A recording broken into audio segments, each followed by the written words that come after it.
Attention, please be advised that viewer discretion is strongly recommended. Some words have been censored to comply with YouTube's guidelines. All parties are presumed innocent until proven guilty. Listen at your own discretion. The world of celebrity trials often presents a dizzying spectacle, a collision of fame, fortune, and accusations that can redefine legacies in an instant.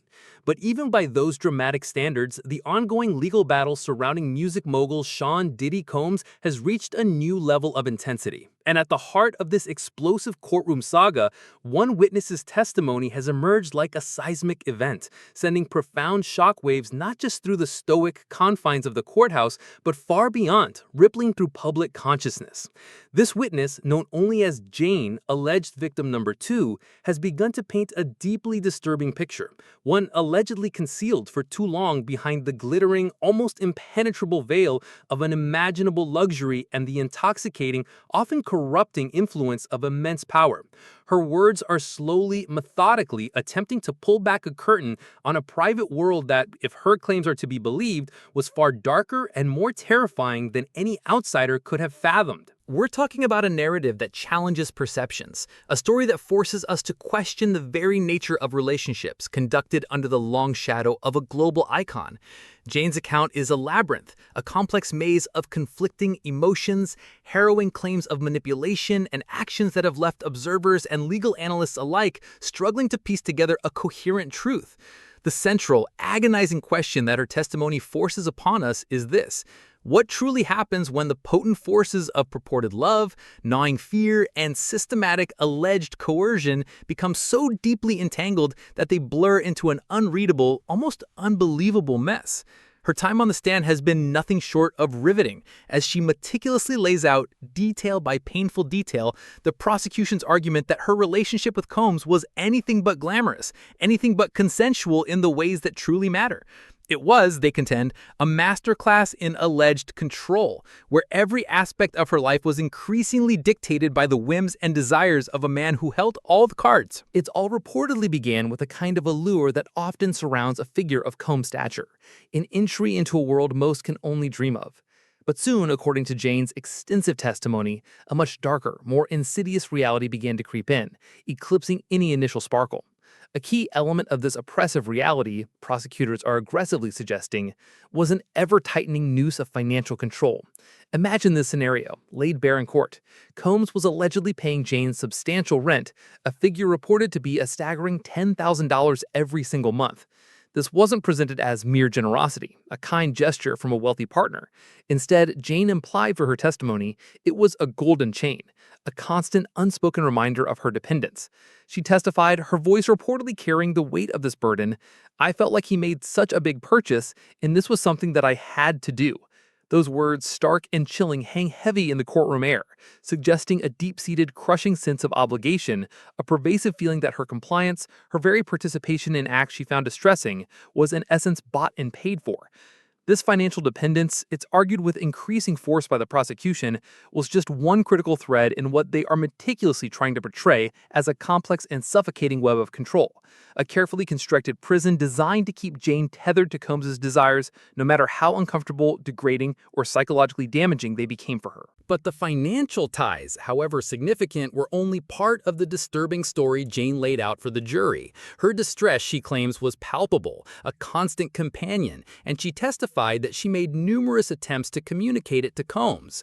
In a heart-wrenching text message presented as evidence, dated September 17, 2023, Jane poured out her feelings with raw vulnerability. "I wish we could go back to when we first started dating," she wrote, a common refrain from someone realizing a relationship has soured. "I opened Pandora's box and can't close it. One night of fun turned into our entire relationship. I'm crying as I'm writing this." It's a desperate plea, the kind of emotional outpouring you'd hope would elicit some form of compassion or understanding from a partner. However, Combs' reported response, delivered in what was described as a raspy voice via an audio message, was starkly different, almost dismissive. "Girl, stop," he allegedly said, a phrase that seems to invalidate her pain instantly. "Let's talk. We have an actual open relationship. What's the problem?" This reply, as presented in court, appears to utterly disregard her anguish, reframing her profound unhappiness as a simple misunderstanding of their open relationship, a dynamic she claims Combs never fully or clearly discussed with her, especially concerning her deep-seated reluctance for the notorious hotel nights that became a recurring feature of their interactions. Her cries for help, it seems from her testimony, were met not with the expected solace or even a dialogue, but with an unwavering expectation for more, pushing her further, prosecutors argue, into situations she testified she found increasingly unbearable and traumatic. One such situation, which Jane recounted in chilling and graphic detail, was a so-called sober party. The name itself sounds almost innocuous, perhaps even suggesting a health-conscious, responsible gathering. But according to Jane's harrowing account, this event devolved into an unimaginable nightmare. She testified that she was made to have intimate acts with 4 different other individuals that night, one after the other. The experience was allegedly so physically and emotionally traumatic that between the 3rd and 4th individual, Jane became violently ill and threw up. It's a visceral, deeply unsettling image, one that speaks volumes about her alleged state of distress and violation. And Combs' reaction to this very human display of sickness and trauma? According to Jane, he callously and coldly remarked, "Okay, well, it's all out of your system, kind of. Let's go, get back to it." If her testimony is accurate, this paints a horrifying picture of profound indifference to her suffering, a relentless, almost inhuman pressure to continue performing for his gratification despite her evident physical and emotional breakdown. This alleged pattern of manipulation and coercion didn't just stay confined within the opulent walls of their shared home. It reportedly extended its tendrils to trips Jane believed, or was led to believe, were meant for something entirely different, something more personal, intimate, and romantic. Take, for instance, a trip to New York in September 2023. Jane testified that Combs told her she wanted to take her to the vibrant city for some quality time together, just the 2 of them. Hopeful for a reprieve, for a chance to reconnect on a more normal level, she began sending him ideas for restaurants, envisioning romantic dinners, and perhaps a glimpse of the man she initially thought he was. But on the flight to New York, the fragile illusion reportedly shattered into a million pieces. Combs started texting her. His messages allegedly focused on asking about the whereabouts of Cabral, an individual they had apparently involved before. The true purpose of the trip, it chillingly seemed to Jane, was not the romantic getaway she had been led to anticipate. Combs, Jane claimed, wanted entertainment for movie night. And movie night, in their shared, twisted vernacular, didn't mean a cozy evening at an AMC theater. It meant, according to her testimony, watching their own intimate recordings and recordings of their previous group encounters together. Jane testified to feeling overwhelmingly disappointed and defeated, a recurring emotional theme that punctuates her entire account of the relationship. The situation allegedly escalated when, according to her testimony, she ended up not only arranging but also paying for Cabral to fly from Atlanta to New York, seemingly at Combs' behest. Cabral arrived and another hotel night ensued, a night filled with activities Jane testified she did not want to participate in. Prosecutors are undoubtedly poised to seize on this specific incident, potentially arguing it constitutes the serious crime of transportation to engage in activities prosecutors allege were illicit and commercial, induced by fraud or corrosion, adding yet another grave dimension to the already substantial accusations leveled against Combs. Amidst this maelstrom of alleged coercion, emotional distress, and manipulative tactics, a bombshell message from Jane herself would add another profoundly perplexing layer to her already complex and often contradictory story, one the defense is almost certain to highlight and dissect repeatedly. In one text exchange, which purportedly took place after a particularly harrowing encounter that left her not only with a UTI, but also, she claims, suffering from PTSD, Jane told Combs something utterly startling. She knew she was consenting on the tape. It's a statement that, on its surface, appears to directly contradict her numerous claims of reluctance, fear, and coercion. Jane's explanation in court for this apparent contradiction was that she may have appeared to consent on these recordings. She was, in reality, deeply uncomfortable, terrified, and only continued to participate because she loved him, or perhaps, more accurately, was trapped in a cycle of dependency and fear that she mistook for love. She also testified that Combs would often throw it in her face that she appeared excited or enthusiastic in their intimate recordings, effectively using her own feigned responses, born out of a desire to appease or survive, against her.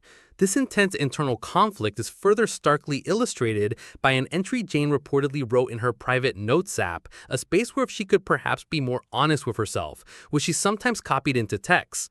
For once today, I thought you were compassionate about this trauma. You have thousands of videos of me. I have PTSD. I'm feeling violated.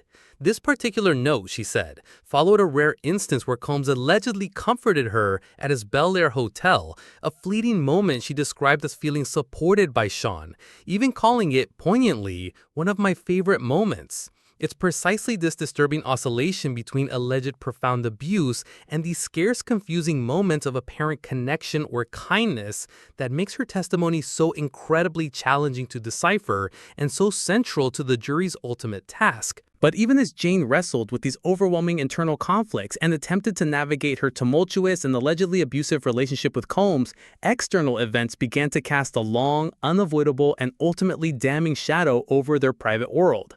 In November 2023, Cassie Ventura, Combs' former long-term girlfriend and the celebrated artist in her own right, dropped her jaw-dropping lawsuit, an explosive legal document filled with shocking and detailed allegations of abuse against Combs. Jane testified that Cassie's lawsuit had a profound and immediate impact on her, stating that 3 particular pages in the lengthy 35-page complaint resonated so deeply with her own experiences that she felt like she was recalling her entire story. It was perhaps a moment of horrifying validation. Yet in another baffling display of the contradictions that seem to riddle this entire case, as Combs' birthday approached on November 4th, shortly after Cassie's lawsuit became public, Jane found herself feeling intensely anxious. She feared, she testified, that she might be forced or coerced into performing in another hotel night or night of alleged excess as part of his birthday celebrations. What she ended up doing, however, is perhaps one of the most puzzling and disturbing details to emerge from her testimony. Jane bought Combs a mobile television. And the specific, stated purpose of this gift? She testified it was so he could more easily watch their intimate recordings together, describing the television as something that could suffice as entertainment for her, for Diddy. This act, gifting a device designed to facilitate the viewing of content she claims was often created under duress and was a source of her trauma, further complicates the already murky narrative of victimhood, agency, and consent. While Jane's detailed testimony provides a veritable vortex of conflicting emotions, credible allegations of severe abuse, and actions that seem to defy any easy categorization, the high-stakes drama isn't confined to her words alone. Sean Combs' own conduct within the courtroom has sparked firmer speculation and even a stern rebuke from the presiding judge. Early in the trial, he was reportedly scolded by the judge for allegedly nodding at jurors during key moments of testimony, a move that could be interpreted as an attempt to influence them. Since that judicial warning, his demeanor has apparently shifted. Courtroom observers and reporters now note that he's often laser-focused on the judge, or simply looking down, perhaps a conscious effort to avoid any further judicial scrutiny or accusations of impropriety. Adding a touch of the bizarre to the already surreal proceedings, there were reports, widely circulated, that Combs even approached a courtroom sketch artist, allegedly complaining that her drawings made him look like a koala. Though a subsequent informal poll showed most people didn't see the resemblance, it's one of those strange, almost comical little side stories that add to the unique and often unpredictable atmosphere of a high-profile celebrity trial. Beyond these peculiar quirks, more serious legal maneuverings are constantly afoot. The defense has filed a motion for a mistrial, a significant legal gambit stemming from the testimony of a different witness, a woman named Bonnet, with the defense alleging perjury. The government, of course, is vigorously opposing this motion, and in another potentially pivotal development, the prosecution has filed its own motion to recall Dr. Don Hughes, a respected psychological expert.